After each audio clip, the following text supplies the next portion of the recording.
Hi there, and welcome to this week's episode of the Automotive Talent Show podcast, the podcast where we get to know and gain insights from leaders within the automotive industry. My guest this week specializes in the digital marketing space, partnering with automotive groups across North America. He has his own podcast series and is a one-man vigilante group endeavoring to make the automotive industry the best version of itself. Welcome to the podcast, Jason Harris. Hey, How are thanks you? for having me, Cameron. I'm doing well, man. I'm doing well. It's I just had my dinner, and I believe you just woke up, so this is A going to be bit awesome. further on than that. We're a bit Oh, further on is than it? that. I did do that. What time is it where you are? It's quarter to nine a.m. I have just completed the school run, so I've done my Okay, there duties. you go. Yeah. It's as we were talking before we hit the record button. It's great when although our time differences are great. I'm on. It's Thursday, and it's Thursday where I am. It's Wednesday where you are. It's great when we can have chats and it feels like we're in the same room together, isn't it? I know, Technology isn't it is awesome. crazy? Yeah, It is, absolutely is. yeah.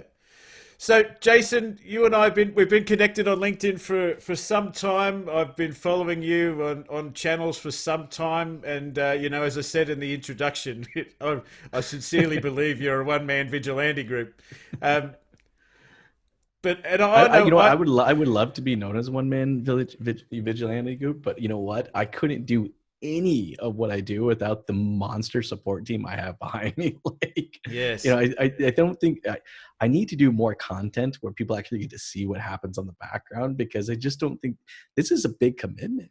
Like doing what we do, putting these podcasts together, we post on average about 47 times a day over multiple platforms. I mean, it's a lot of work. it is, but it's good work, isn't it? It's Yes, fruitful work. It's a it putting it's, I suppose it's the old analogy with the world. You receive what you put out. 100%. Yep, exactly. You get You what you know, put in. absolutely. So I've got a pretty good idea of what the Jason Harris backstory is, but for those of you who have been under a rock for the last little while, give us give us the very high overview version of the Jason Harris story, I suppose. Where are you? Sure. Where did you come from? What have you done, and what are you doing now? Well, I'm currently right now. I'm in Toronto, Canada. Now I'm not Canadian. I know it gets a little confusing. I'm actually American. I moved to Canada roughly about 10 years ago, and which is always really odd because whenever I'm in the States and I'm speaking at events or talking, I always get introduced as the Canadian. Whenever I'm here in Canada and I'm speaking at events, I get introduced as the American. So I don't even know what I am. You're the diplomat. But I'm the It's like being in diplomat. the I UN. go, yeah, exactly. I help both sides of the border. But I've been in the automotive industry for a little over 18 years. I've pretty much done every single role within a dealership you can possibly think of, from sales to management to BDC to operations to service parts. I even spent time upstairs in the admin. I was a dealer principal. I owned a Mitsubishi dealership. I was the VP of marketing for a large automotive group. So I've really purposefully, all right, kind of put myself in every single position I possibly could, so that I can speak from a place of experience. Because I hate people that out there that put out ideas and content, and it's just like it's from theory, and Yes. I think that's what's been super successful with us is that when we're putting stuff out there, it comes from a real place of true operational experience. We just don't talk for the sake of talking. Yeah, absolutely. It's one of those things, though. I think where we've always been internally, we've always Mm. been internally. The commodity that we trade in internally is respect, isn't it? Like Yeah. as a leader of a team, or a contributor to a team, irrespective. If there's no respect between the two relationships, there's not the best relationship. It's not the, 100%. like in the workshop, for example, we measure productivity. You won't get all the productivity that you need. Like on the sales side, obviously we measure performance. You might not get all the performance you need without the respect. It is one of those things that you're just going to be that maybe 5, 10, 15% off, but it's enough to be 100%. significant. Yeah. Well, and you have to earn the respect. Like it's not something that's just given. I mean, I can't tell you how many managers I've sat down that just need to eat a good old fashioned piece of humble pie, for crying out loud. Yeah. I mean, I think the reason that I've been able to fast track, my career and just consume so much and experience so much is because I'm in that mindset of teach me. That's one thing, Like I wasn't a great student. Like I seriously wasn't. I was a horrible student. And that was simply for the reasons that they wanted to teach me a certain way. It was not the way that I could potentially learn. I'm a teach me by show me kind of a person. Yes. So, but when I got into business, holy crap, that's where I was like, oh wait, I'm not an idiot. All right. The school system was telling me I was, because I couldn't remember verbatim, all right, textbooks, and I couldn't, sit down and answer a 100-question test. All right. Once I got into the business and into the business world, I was like, oh crap. No, this teach me by show me was exactly how some of the best people in the industry that I ever met went about operating their businesses. Yeah, absolutely. And we are an industry in many ways. You look at some of the icons of our industry. Are they uni graduates? Have they got MBAs? Are they Most of them aren't. No. Half of them didn't even finish high school. Industry. Yeah, I was going to say, look, automotive, and this is why I probably love this space, is that we're just the island of misfit toys. I mean, we come from every walks of life, every diversification. Boy, I have yet to meet a single person that got into the automotive industry and there's not a story about how in the world they got into it. Like personally, me, I got conned into it. Yeah. I legitimately got conned into it. I had a roommate at the time was just like, hey man, you need to come do this with me. I need your help. You got to help me. And I found out later that he got paid a $500 bonus if I stayed at the dealership for like 90 days. It was all a scam. So he said, and I realized he was telling everybody the same story that he was telling me because he was trying to get everybody to come work at the bloody place. Yeah. Well, salespeople are salespeople, mate. Irrespective. That's right. Sales in sales, it's your ability to influence, isn't it? So. Yeah, but you know what though? I actually consider myself to be a horrible salesperson. I actually was doing a video on this the other day. They were asking me, like, do you think you're a good salesperson? I'm like, I honestly believe I'm not a good salesperson because I don't think I ever felt like I sold anybody anything. Like I have been sold myself personally a handful of times. I'm sure you've probably been sold. I'm sure your listeners have, at some point in time in their life, they got sold something, and just that feeling of being sold something, it's a nasty feeling. And I was not good at like selling something to somebody, but I was really good about connecting with somebody. And then of course, presenting to them to them as an individual, not just to everybody. It was identifying who that person was as a person and then attaching their individual needs and wants to a product or service that I could provide. Yeah, but I believe from what I see, I agree with you. I think the same of myself. I don't put myself as in the category of being the world's greatest salesperson. I do, however, think that I'm very good at building a relationship and a connection to someone. And I think the reality from what I'm seeing in our part of the world, and I'm sure you're seeing it in your part of the world, is that the people that can build a relationship with someone are actually going to be the greatest salespeople. 100%. So they'll also be the best managers. Exactly. Yeah. So that's the in many ways society and in turn our industry is gravitating that way. So it's and then obviously throw in digital. Like for me I think the digital space, like people are worried about selling online. I don't believe it's selling online. It is a portal. It's a communication piece. That's all it is. It's connecting online. That's all it is. I mean, I can connect faster with more people than I ever could have possibly before. I mean, I remember when I was a salesperson, my first year was I had to generate additional opportunities for myself. And this is actually what propelled me into digital marketing is there wasn't enough people walking through the dealership. So I had to find unique ways to create my own opportunities. I used to take my business card and I'd go to the shopping mall. Yeah. And I would literally drive through the shopping mall up and down the aisles. And I was shopping for trade-ins that I wanted that I knew I could sell super fast. Right. So I see one, I'm like, oh, I like that Tahoe, and I would jump out and I'd go stick a business card in the window. I'm like, think of selling, call me. Right. And I do this, twice a week, and I put out 300-400 business cards. I went through more business cards than any other employee, I think, at that dealership. And then once someone really kind of showed me, the digital dealership, or the websites that were coming out, I was like, my eyes opened up. I was like, oh, that's where I could generate more opportunities. That's where I got to spend my time.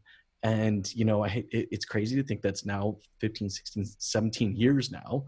But we're still not as far along as I thought we were going to be.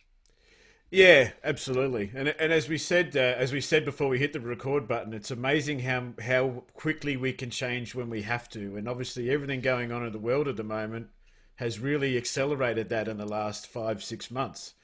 So it's been a very interesting time, I think, in the world, but it's also been a very interesting time in the automotive industry. No matter where in the planet you're pitching your tent. For sure. Yeah. So you're obviously what you're doing now, Jason. I suppose go into give the audience a bit of an overview of that. What's the current I suppose modus operandi of Jason Harris? Well, I think like most businesses, we've all had to pivot. Yes. Prior to the coronavirus, all right, our entire business was built off of marketing, and we managed a little over $20 million a year in actual ad spend, and bottom line is that just doesn't exist anymore.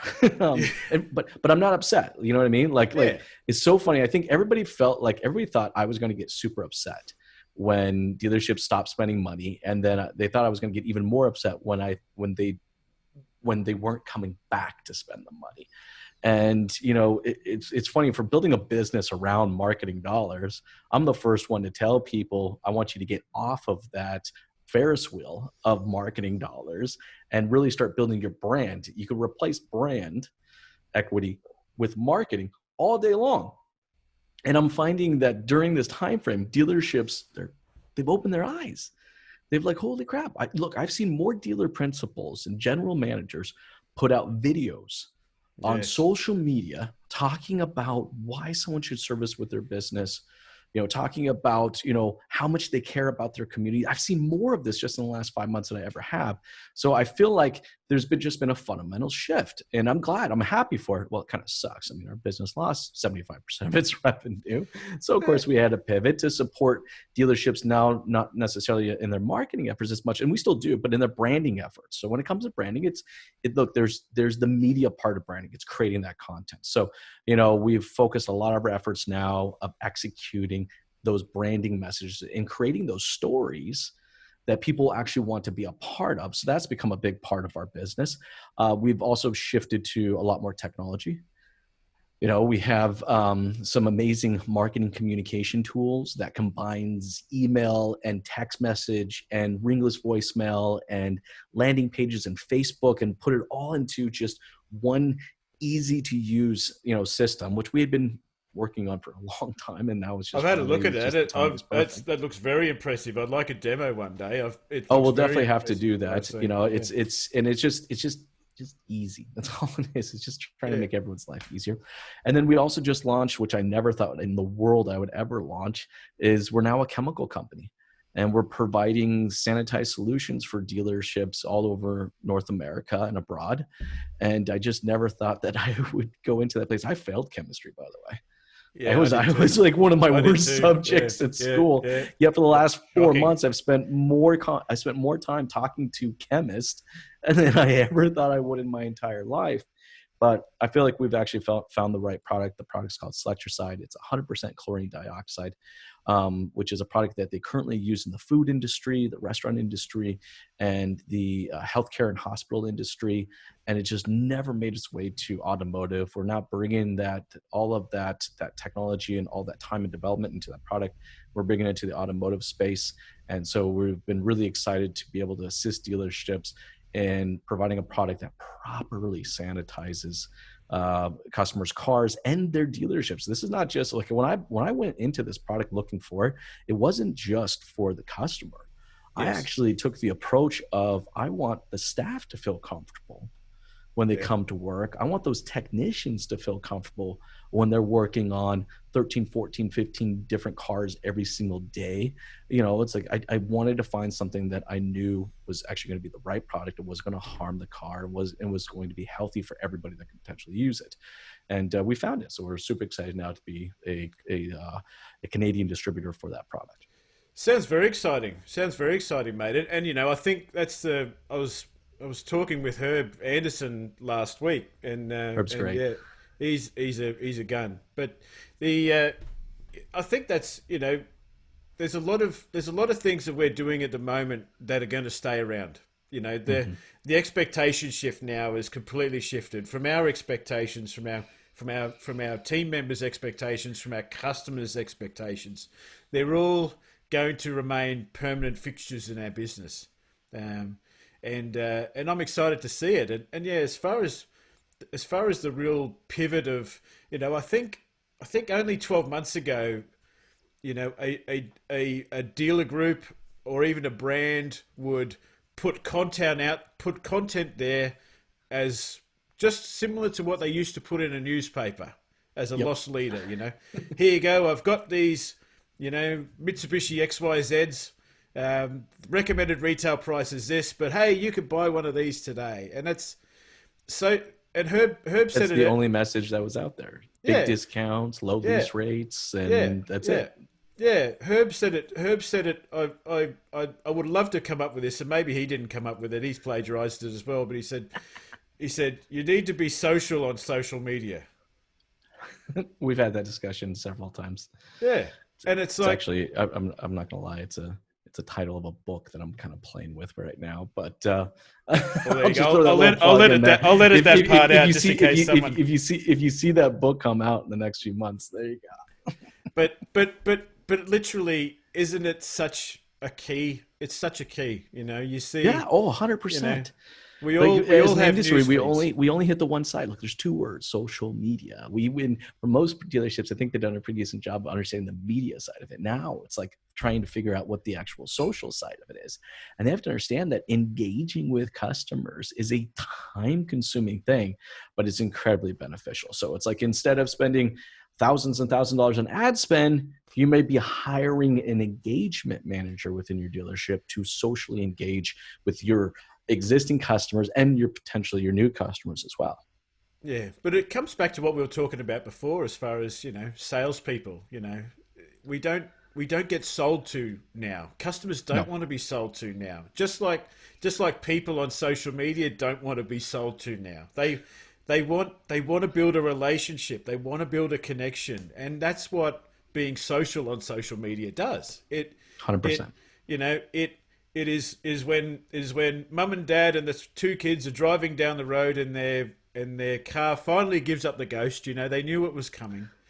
You want the first thing for them to think about is, hey, I follow this guy on Facebook and geez, he makes a lot of sense to me and he's involved with my community. I'm going to give him the first opportunity at securing my business. That's what you want someone to think. For sure. And I think what it is a lot of people out there that are listening to this right now and that are hearing us talk about the word social media, and we're talking about creating content, talking about creating brand. All right, look, creating brand, creating content should come from a place of passion for yourself. All right, it may not necessarily actually be what you do for a living.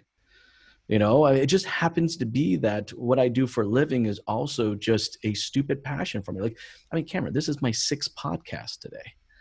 I had someone ask me today. They're like, Jay, how do you like just like get tired of talking about it? I'm like, I never get tired of talking about it. Like, I enjoy this so much. I can talk about this for 9 to 10 hours straight and it would never bug me. So I'm saying, what I'm saying is when people out there are creating content, don't necessarily create content about the cars you sell. Create No. content about what you find passionate about. I have a lady, she's an F&I manager, and you think about, you know, you're not necessarily forward, you know, being the F&I manager, you're the kind of that second or third person you actually meet after the dealership, right? Well, there are more people that come into this dealership asking for her than they do coming in asking for the salespeople. And what she's done, she's a fourth generation family member that has been living in this small town. All right. And she just breathes and bleeds everything and anything to do with this small town. And she's just done an amazing job of documenting why her small town is such an amazing town to be in, to live in. And it's every festival, it's every grand opening, it's every, you know, a celebration at the church. All of this, she's literally become the source of information when it comes to her community. And her community now comes to her for that information. And then, oh, by the way, she works at the local Chevy dealership. So, but that's it. I mean, that's literally about as far as she's ever gone. I'm trying to think actually right now is, have I actually ever seen her she's done videos at the dealership, but I don't think she's actually ever done them about the dealership, which is kind of funny. Yeah. All right. But people come in looking for her because they created that trust, that relationship that we were talking about earlier. Right. Yep. And I think anybody out there listening right now or watching this can do the exact same thing. Just make content and be social around your passion. I don't care what your passion is. Absolutely. Yeah. I think, and the other trap that I think that people fall into, especially on social media, is the numbers. You know, it's about, oh God, yeah. Yeah. Like it's about, hey, I've only got 25 likes on that video, and you know, I you know, and all of those likes were people from other countries or other states, or you know, a bajillion miles away, and you know, that's the thing, isn't it? It's when you want to be the go-to person in your community, in your region. Sure. You know, like sure, by all means, put a car on a truck or whatever, and send it interstate if that's what a customer wants, but there's still a community part of the online community as well. It's oh yeah, you know what it is we get sucked into these social analytics, and we think that our content is only as good as the analytics tell us it is, right? Yeah. You know, we had this old saying, I remember a manager told me this early on in my career, that there's an ass for every seat. You just got to find the ass. Yeah. And I think we've all had that manager by the I think we've probably all had that manager at some point in time, right? Yeah. And he gets around that bloke. But to your point, I mean, like, I don't need 15,000 people to watch my video about this car. I don't need 15,000 people to watch my video at all. I need the one person that's going to watch it and go, oh yeah, I like this. Yeah. Oh, that's good. I'm going to call this person. That's it. Like, I just, you know what? You don't want to get sucked into those social, what I call vanity metrics.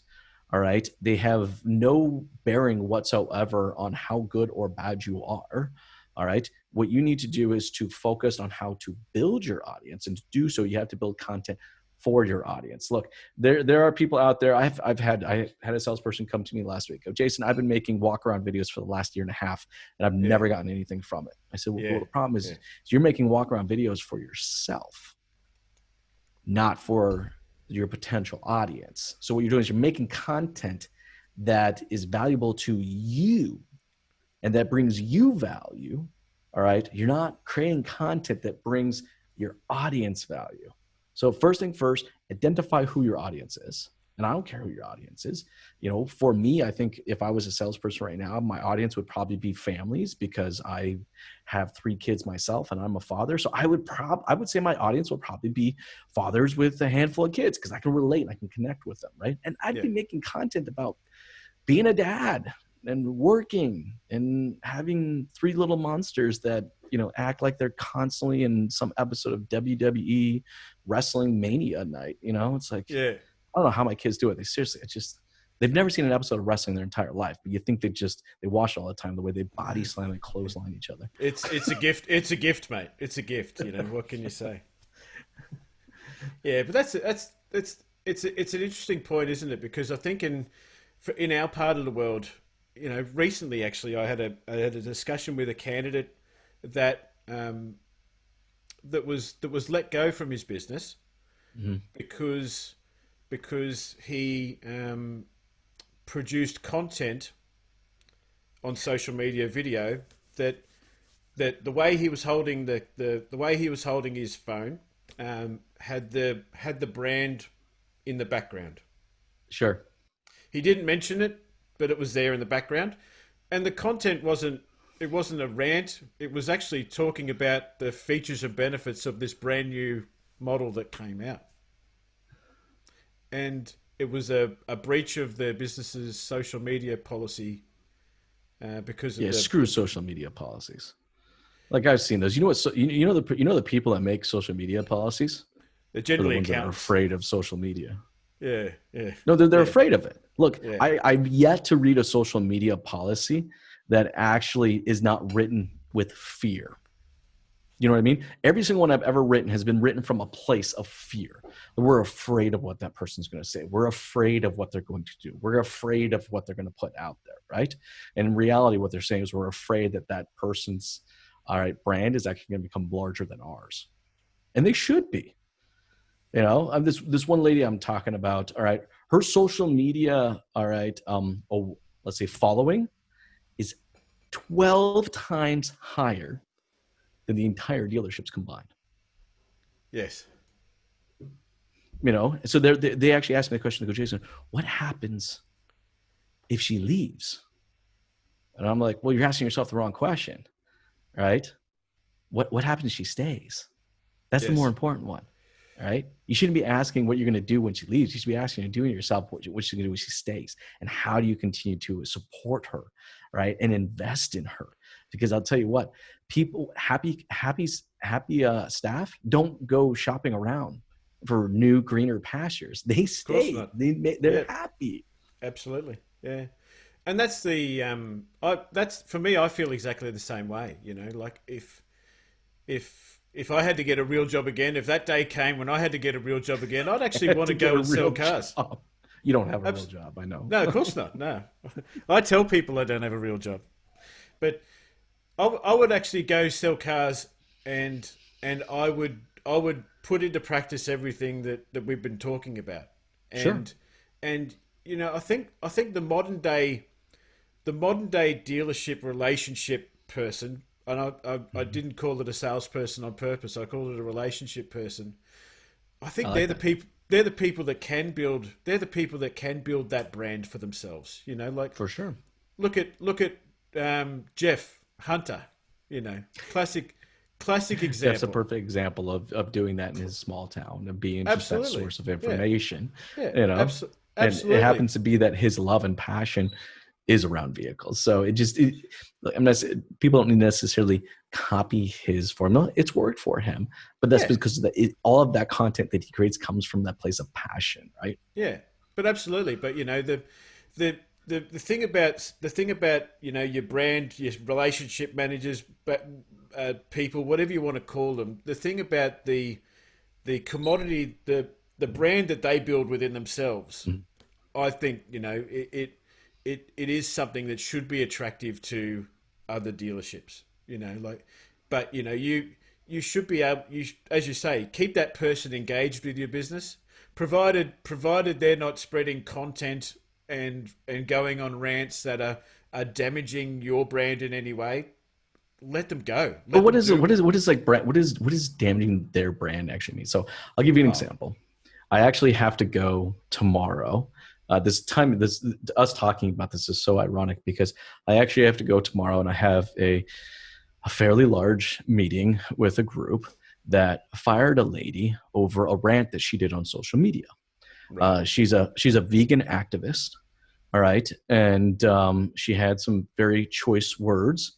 I mean, I don't think nothing in the 4-letter range, but she was very passionate about what she was talking about when she was doing this socially.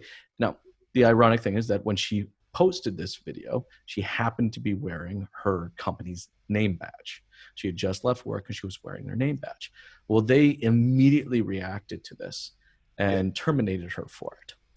And well, there's a whole lot of wrong with that. The first thing first is not even legal to do that. It's first one thing, and then a second thing is that they were so concerned about social whiplash, and it was like, well, that's that person's brand. All right, is it going to affect your brand? Sure. But, if you're going to capitalize on your staff's branding efforts, you have to accept both the good and the bad. Yeah, absolutely. Yeah. Right. And you should be able to be there and guide them and have conversations about that.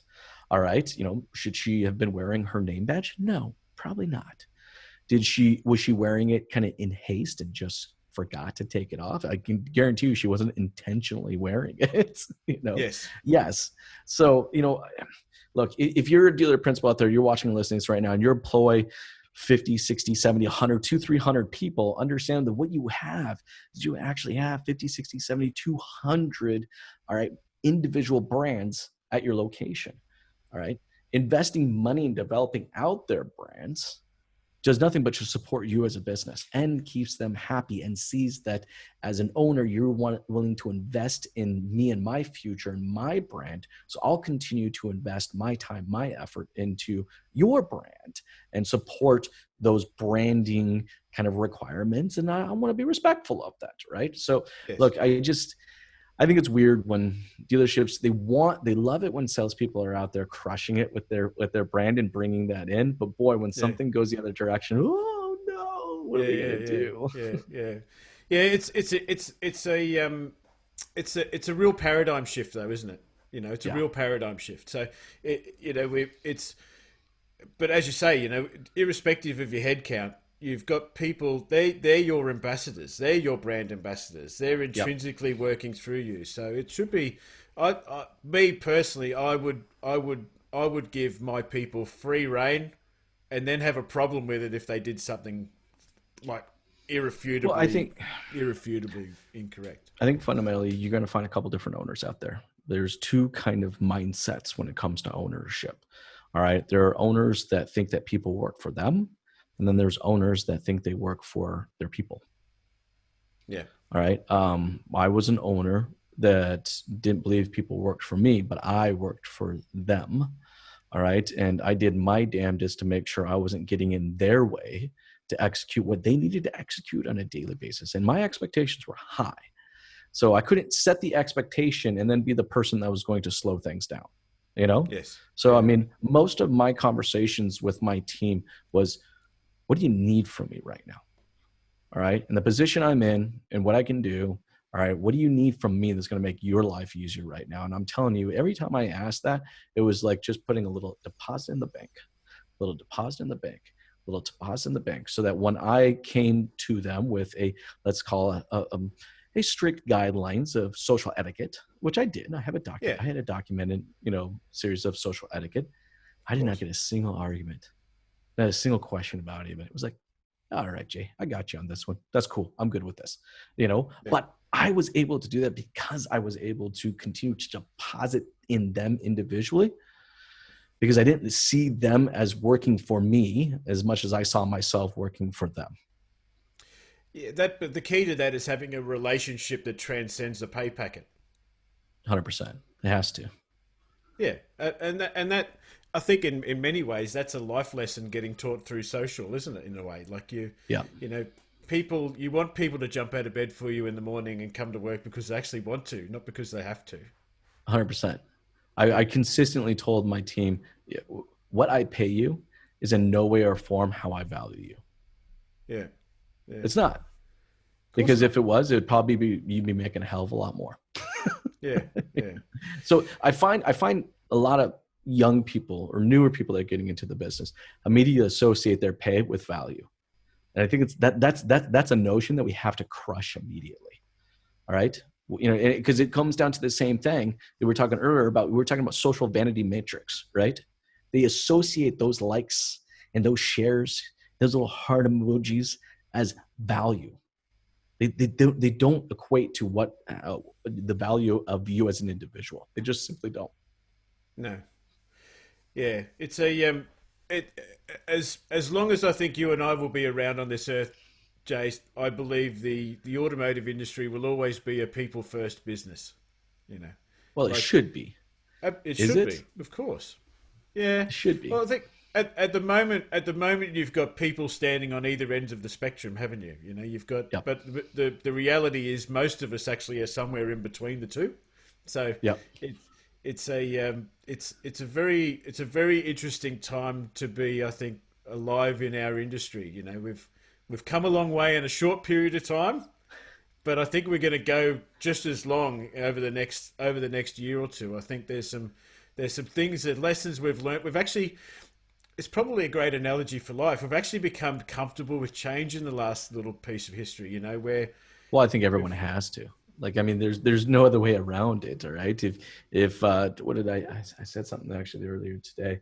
Be prepared for change, because change will not wait for you. Like, you have to be ready to change. There is no option. It will happen. It will happen fast. And, you have to be able to pivot, and I guess pivot quickly, but I want to go back to what you were saying about, we're a people business, right? I am actually getting kind of tired of hearing the words, because I'm a person of action. I like action. I do a lot of doing and then figuring out later. I just kind of am that way. I don't do a whole lot of talking. I just kind of do it and then figure out the rest of it as I go along. But I feel like for the most part, as an industry, we love to say how much of a people business we are, and our people is number one. I have to say, though, our actions don't necessarily match the words that we're consistently saying. I would agree. There's a lot of things. I mean, look at, we talked about pay structures. I think a while back, I think on one of my show, we talked a little bit about pay structures. I don't think our pay structure is built for our people in mind. We talked a little bit, I think last time, about schedules. All right. I mean, I started in this business and we use this term bell to bell. Do you guys use that term where you guys are? Yeah, similar term. Something similar. Yeah. What would be kind of your guys' version of bell to bell? Like, bell to bell, hammer to hammer, that sort of stuff. Yeah. Okay, hammer to hammer. Okay, I like that. Yeah, it's literally, from an open to close, right? And it's just like our companies, dealerships out there will say we're people first businesses, but I expect for you to spend all of your time here and not have actually family at home, right? You have to work from open to close every single day. If you're really going to capitalize, your pay structure, you need to be here every single day. Let's just call it is what it is, right? Yeah. RDOs, you can take one, but we won't look at you the same if you do. Yeah. So look, at my dealership, I was weird. A lot of people thought I was weird. I just still do. I had a 4-day on, 3-day off schedule for everybody. Yeah. Everybody. And it's just, I felt it was insanely, for me to actually say that I was going to be a people person and respect that family life balance, I needed to give them some type of balance. So it's like, I asked for them for 4 days a week to give me their everything. Give me everything you got. I want nothing left in the tank at the end of those 4 days. I want you just to literally just go out there and leave everything out on the field. Yeah. And then I want you to take 3 days and I want you to rest. And I want you to just relax and just build up that momentum again, and then come back and ready to fight. Yeah. And it worked. I mean, I had a lot of people that wanted to come work with me because of that exact reason. Absolutely. I think I think we covered in the podcast that I was on with you, I believe the biggest single challenge for our industry at the moment is attracting the people that could be a doctor or a lawyer to it. Sure. That's the single biggest challenge. We're an industry that has a bit of a stigma attached to it, and I think that stigma is starting to fade. But it's an industry that has struggled to attract high end people to it, and the industry, the automotive industry, is such a beautiful industry. We love it. We're passionate about it. We want other people to love it and be passionate about it as well.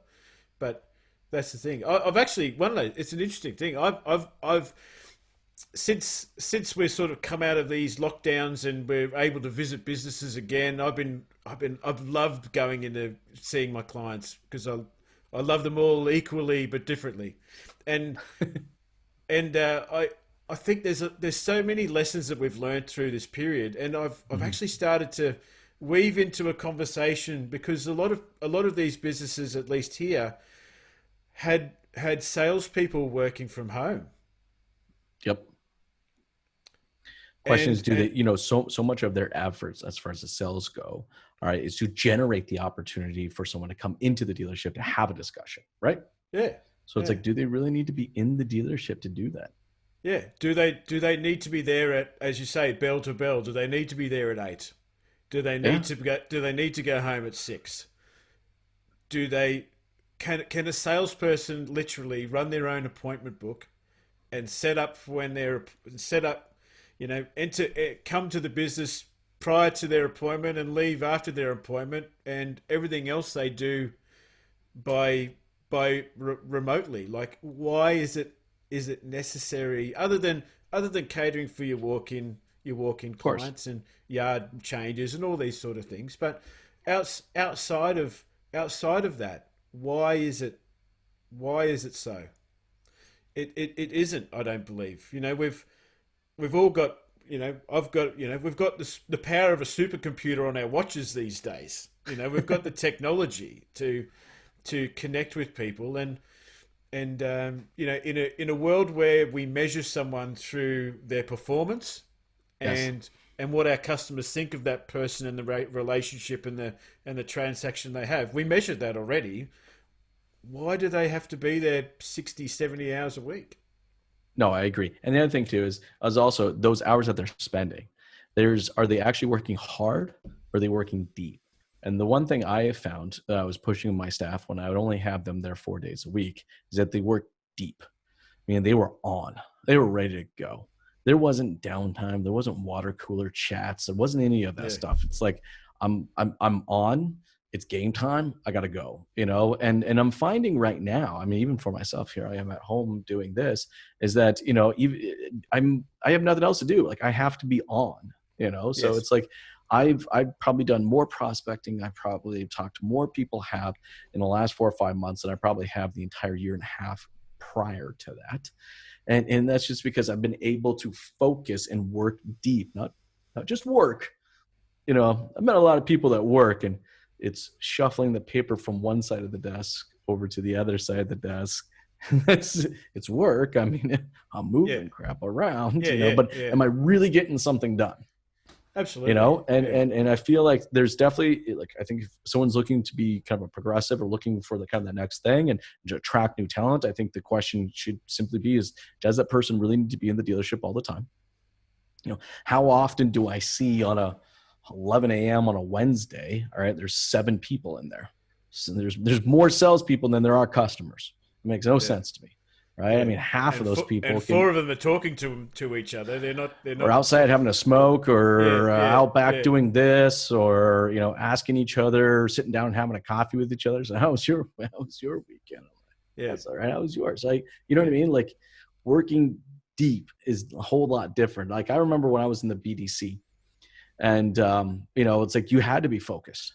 The system was calling for you when you're literally, by the time you got off that next call, the other person was already on the phone ready to have a conversation with you. That's why we were sitting in cubicles, because I couldn't have any distractions. yeah, Once I yeah, hit that go button, I'm on the entire time until I hit that go button off again. So I think we, as a business, we have to figure out how we're going to get there. And I think what it all comes down to is process. And this is my theory right now is us moving forward into what's going to happen over the next 6, 9, and 12 months is that, we're going to have to process our way to profitability. Here's the kicker. Everybody's had the last few months of sales to probably be some really good sales. yes, We have all that kind of bent up demand from, the months that we were kind of closed or we weren't yep, closed, or there was a lot of, uncertainty in the industry and customer confidence is now higher, so we're feeling all that built up, that dammed up, kind of sales efforts kind of built up, and now we're getting it. It's like someone open up the pipes, and now we're getting that flow yeah, again. But I don't anticipate for this to happen. I think as a world, entity, we've only felt the social impact of this. We've yet to feel the economic impact of this. Yes. And I think as an industry, we have to get prepared for a cold winter. And, to do that, it's like, let's not be just satisfied for what we have right now. All right, let's get everything we possibly can. All right. And get prepared for what's to come, because, I went through the recession. I know what that looks like. I know what that feels like. I'll tell you right now, I'm gonna be a hell of a lot prepared for it the next time it happens. Yes. Yeah, it's the groundwork has to be done right now, though, doesn't it? Yes, 100%. The groundwork has to be done. You can't even wait for the metrics to start showing a sign of falling over. We've got to be like Boy Scouts and be prepared. Exactly. Yeah, yeah, and a lot of the things I think that we're talking about, we've in regards to headcounts, how we manage the sales, even how we manage the service side. Like a lot of these things, that's the area of opportunity. The biggest 100%. Outside of the biggest expense on a P&L is remuneration and payroll in our world. Always. That's the biggest expense. So it's maximize. You were making that investment. So it's about making sure that we're maximizing the return on the investment. And there's more ways of doing it rather than the ways we've always done it. We just, we haven't needed to shut the patent office on things because all of the ideas in the world have all been thought of. There is... Well, what I did in the past is, like, especially from an operations perspective, right? We've never really focused that much on our process. What we'd rather do is just throw another body at the situation. Yeah. So, like, it's like something's not working, or we're not selling enough of this, or our CP count's not high enough, or our dollars per hour is not high enough, or our effective labor rate is lower than where it should be, or whatever it is. And our answer has always been, just throw a body at it, just throw another person at it, and just throw another person at it. And we've yet to really just kind of sit down and say, but now this whole pandemic has forced us to sit down, look at it like, I'm able to do a lot with a little. I was able to achieve operationally a lot with the half the staff I had. It's like, okay, so if I process the crap out of this, is my team's going to make more money? I'm going to make more money. Like, this kind of seems like a win-win. It's just, this pandemic forced us to process our way to profitability. Now I'm hoping we're actually going to continue to embrace that. We won't go back to that old mentality of just, let's throw warm bodies at the situation until something works. Absolutely, yeah. I think there are businesses out there that they're probably going to be guilty of doing that. It's a little bit, that. But there are other businesses out there, I think, that will embrace everything that we've learned and really use it as an inspiration point more than anything else. It's going to for sure inspire them to look at other parts of the business. But yeah, it's a beautiful time to be in our world, I believe. I think any time that there's a drop in the market, like a recession, you find it, at least in my experience, the people that throw up their hands and say it's too hard, they walk away from the industry. It's kind of like it's required. It's like a snake shedding its skin. Like a reset. Yeah, it's kind of a filter. It's a filter process. You do see, and you saw it. I mean, I saw it. I'm sure you saw it too. During this pandemic, that the true leadership really rose to the top. That, what's that saying, that the cream rises to the top, and it really was. I mean, I think the best of us as an industry rose to the top, and you can see that. And I think you're going to continue to see that over the next 6, 9, 12 months. Yeah, absolutely. Are you worried about any disruptive influences to the industry, Jason, from what you've seen in? I expect disruption. I'm not. You know what? You're never worried about something you just expect to happen, right? Yeah. Like, absolutely. Like, I wasn't overly worried about losing a lot of my business because I actually expected that it was going to fail. So I was prepared for it.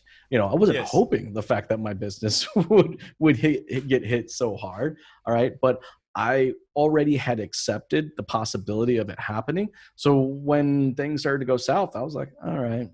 So you contemplated getting a real job again too. Oh, I'm never going to get a real job. No, I'm never. I'm always, you know what? It's just that's that entrepreneur mindset. Once you're in it, you're always in it. Like it was never like for me just to, go to clock in, clock out was never going to be my thing. Actually, default was going to be just buying another dealership because I can get it cheap right now. Yeah. The price is right. Yeah. The price is right. Like you said, right. like cream was rising to the top. There was a lot of dealerships out there that realized that they maybe overreached themselves or overextended themselves financially. And do they really need that fourth or fifth dealership? There's some pretty good buys out there right now. I'm not going to lie. I was tempted a few times during the last 4 or 5 months. But, I could take that one over. Yeah, I've been speaking to. Not through the mindset of buying a dealership, but I've been speaking to a couple of people that operate in that broking space for dealerships, and the feedback is that no one actually knows how much of these businesses are worth at the moment. Like, that's what I'm saying. That's what it's the best time to buy. Yeah. You pretty much name your price, and they'll take it or they won't take it. Yeah. It's like, Can I live out my years on that? Yep. I'm pretty sure I actually had a couple of people reach out to me. I had one guy that had just recently purchased an additional Nissan dealership and just kind of felt like he had maybe overextended what he was capable of handling, not just financially, but just from an operations perspective. I was like, hey, you want to buy this out from me, man? Like, I'll make you a hell of a deal. And I'm like, Yeah. But I think what it is, you're always prepared. You said it earlier, right? The whole Boy Scout thing. And I was a Boy Scout, by the way. I made it all the way to Eagle Scout. Like I was totally I was in it for 6 weeks. 6 weeks. 6 weeks ago. 6 weeks. 6 weeks. 10 years. I was in it for 10 years. But that was always you just mentally prepared for the worst case scenario. So when it happened, you were just able to just kind of handle it and move on. But it was always being prepared for that worst case scenario. It was never hoping for the worst case scenario. I was always being prepared for it. And I think anybody out there that has that mindset, it's a consistent trait, I think, among entrepreneurs and owners, successful ones, is that they already have that. They're just mentally prepared for the worst case scenario. Yeah. I think it's the difference, isn't it? You just get to work.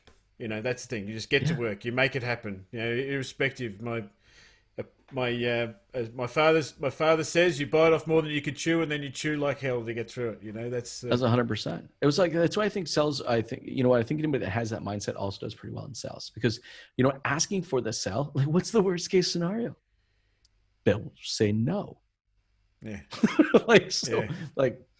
It never I think sales just came so natural to me because it's not that I was good at it. It was just the fact that I could easily accept the fact that they were going to say no, and it was going to be okay. Yeah.